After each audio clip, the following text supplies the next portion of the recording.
Hello guys, कैसे हो आप लोग? कैसी चल रही है आप लोगों की स्टडी? लगभग 60 डेज और बचे हैं नीट एग्जाम में। तो अभी तक मैं अपने कई सारे वीडियोस लेकर आया, तो वहाँ पर मैंने बातचीत की है कि बेटा अगर आप लोगों को कोई प्रॉब्लम है तो आप मुझे बता सकते हैं। तो कई अलग अलग प्लेटफॉर्म के द्वारा या डायरेक्टली भी मुझे बच्चों ने अपनी कई प्रॉब्लम शेयर की है। तो जो उनकी प्रॉब्लम है वो इतने सालों से हम देख रहे हैं, तो जो इससे पहले जो स्टूडेंट्स है जो प्रॉब्लम थी, लगभग आप लोगों की भी वही सेम प्रॉब्लम सेम इश्यू आ रहा है। तो हम उनके बारे में बात करते हैं। तो एक इशू स्टूडेंट्स का ये आ रहा है कि सर हम कई टाइम से एग्जाम के लिए प्रिपेयर कर रहे हैं, लेकिन अब थक चुके हैं। अब बस ऐसा हो चुका है कि बस एग्जाम हो, जल्द से जल्द एग्जाम हो, कैसा भी हो वो चलेगा, बस अब एग्जाम हो जाना चाहिए, अब नहीं पढ़ा जा रहा है। तो सर उतना मोटिवेटेड नहीं रह पा रहे हैं, उतना अच्छे से नहीं पढ़ पा रहे हैं, तो क्या करें? तो बेटा मैं यहाँ पे आप लोगों को एक ही चीज बोलूंगा।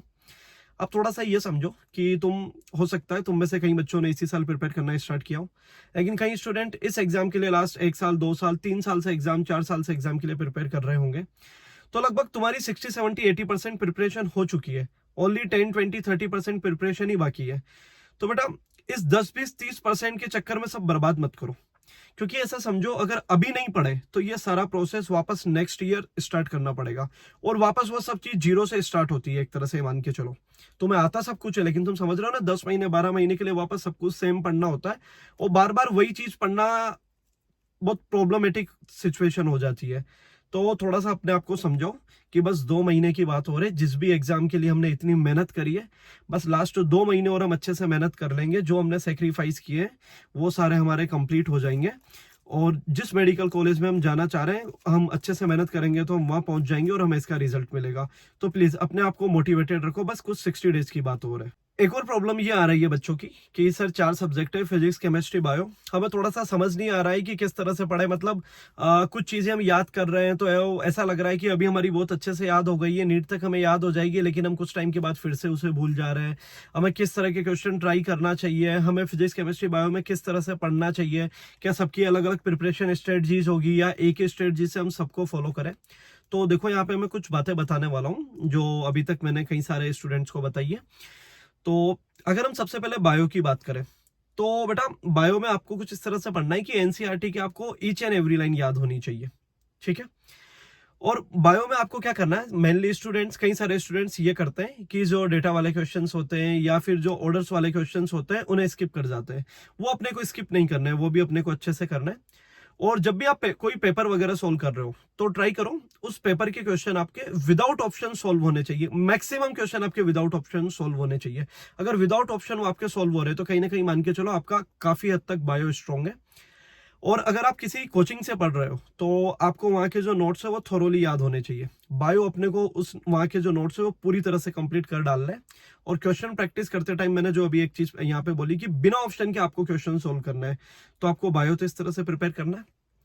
अगर हम इसके बाद केमिस्ट्री की बात करें तो बेटा मेनली केमिस्ट्री में 3 पार्ट होते हैं, इनऑर्गेनिक, ऑर्गेनिक, फिजिकल। तो हम सबसे पहले इनऑर्गेनिक की बात करते हैं। जो इनऑर्गेनिक होती है वो कहीं ना कहीं फैक्चुअल होती है, उसमें आपको फैक्ट्स याद करने होते हैं। और इसके अंदर हम लोग जानते हैं काफी सारे एक्सेप्शंस भी होते हैं। तो कई बच्चे क्या करते हैं, एक्सेप्शंस को रट लेते हैं। लेकिन एक्सेप्शन अपने को यहाँ पे याद तो होना चाहिए, लेकिन विद प्रॉपर रीजन याद होना चाहिए। क्योंकि कई बार क्या होते हैं, कई जनरल क्वेश्चन होते हैं, उनके बीच में एक्सेप्शंस वाले क्वेश्चंस डाल दिए जाते हैं, और कई बार उनका रीजन पूछ लिया जाता है। तो अगर आप लोगों ने केवल याद किया हुआ है, रीजन पता नहीं है, तो फिर वो क्वेश्चन आपका वहां गलत हो जाएगा। तो आपको विद प्रॉपर रीजन याद होना चाहिए। अगर हम इसके बाद फिजिकल केमिस्ट्री की बात करें, तो आप सब लोगों को पता है फिजिकल केमिस्ट्री मेनली फॉर्मूला वाली होती है। तो फॉर्मूला अपने को अच्छे से याद होने चाहिए, और अपने को यह पता होना चाहिए कि कौन सा फॉर्मूला किस कंडीशन में किस तरह के क्वेश्चंस के लिए एप्लीकेबल होगा। ठीक है? और ये सारी चीजें अपने को किससे आएगी, क्वेश्चन प्रैक्टिस से। तो फिजिकल केमिस्ट्री में तो अपने को खूब सारी क्वेश्चन प्रैक्टिस करनी है। अगर अब हम इसके बाद बात करें केमिस्ट्री का थर्ड पार्ट, ऑर्गेनिक केमिस्ट्री। तो ऑर्गेनिक केमिस्ट्री मेनली रिटेंशन पर डिपेंड करती है कि आपका रिटेंशन किस तरह का। अगर आपका रिटेंशन बहुत ज्यादा अच्छा है तो आपका ऑर्गेनिक भी बहुत ज्यादा अच्छा होगा। ठीक है? तो इसमें आपको जो रिएक्शंस होती है वो आपको एज इट इज याद रखनी है। ठीक है? और यहाँ पे इजी इजी क्वेश्चन तो बच्चे करते हैं, लेकिन मैं आप लोगों को बोलूंगा यहाँ पे जो चेन इक्वेशन वाले क्वेश्चन होते हैं, चेन क्वेश्चन होते हैं, उनको सोल्व करो। क्योंकि इससे आपकी क्या होगी, क्वालिटी प्रैक्टिस होगी। तो आपको केमिस्ट्री इस तरह से पढ़ना है। अगर हम इसके बाद फिजिक्स की बात करें तो फिजिक्स में आप फ्रेश चैप्टर्स पहले पढ़ो। फ्रेश चैप्टर्स का मेरा मीनिंग है यहाँ पे कि वो चैप्टर्स जो आपस में बहुत ज्यादा रिलेटेबल नहीं है। जैसे अगर हम बात करें, अगर हम देखें फिजिक्स में, तो वेव ऑप्टिक्स, रे ऑप्टिक्स हो गया अपना, मॉडर्न हो गया, सेमीकंडक्टर हो गया। इसके अलावा अगर हम बात करें फ्लूइड हो गया, एसएचएम वेव हो गया, थर्मल हो गया, तो ये फ्रेश चैप्टर्स है, आपस में बहुत ज्यादा ये एक दूसरे पे डिपेंडेंट नहीं है। तो आप इनको पहले अच्छे से कंप्लीट कर लो। अगर हम बात करें मैकेनिक्स की, तो मैकेनिक्स में हम ऐसा नहीं कर सकते हैं कि एकदम आज हमारा रोटेशन पढ़ने का मन हुआ तो हम रोटेशन पढ़ लेंगे, नहीं। मैकेनिक्स पूरा एक सीक्वेंस से चलता है, तो आपको मैकेनिक्स एक सीक्वेंस में याद करना पड़ेगा। तो आप पहले फ्रेश चैप्टर्स कंप्लीट करो, जो अभी मैं आप लोगों को यहाँ बता चुका हूँ।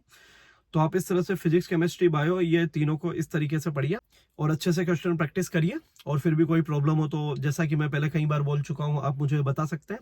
ऐसे मैं अभी कई सारे अलग अलग टॉपिक्स के ऊपर वीडियोस ला चुका हूं, तो आप वहां पर भी देख सकते हैं कि हम मॉक टेस्ट के लिए कैसे प्रिपरेशन करें, किस तरह से हम मॉक टेस्ट को दें कि हमारा स्कोर अच्छा हो, क्या हमारी रिविजन स्ट्रेटजीज होनी चाहिए, किस तरह से हम अपनी नेगेटिव मार्किंग को कम कर सकते हैं। तो मैं एक एक करके ये कई सारी चीजें आप लोगों को बता चुका हूँ। तो आप ये वीडियोस देखकर भी वहां पर अपनी चीजें सही कर सकते हैं कि किस जगह हम अटक रहे हैं, कौन सी प्रॉब्लम हम लोग फेस कर रहे हैं। तो आप ये वीडियोस देख सकते हैं। बाकी आप ये वीडियोस इनको फॉलो करते रहिए और इन वीडियोज को अपने फ्रेंड्स के साथ शेयर कीजिए और मेरे चैनल को सब्सक्राइब कीजिए। Thank you.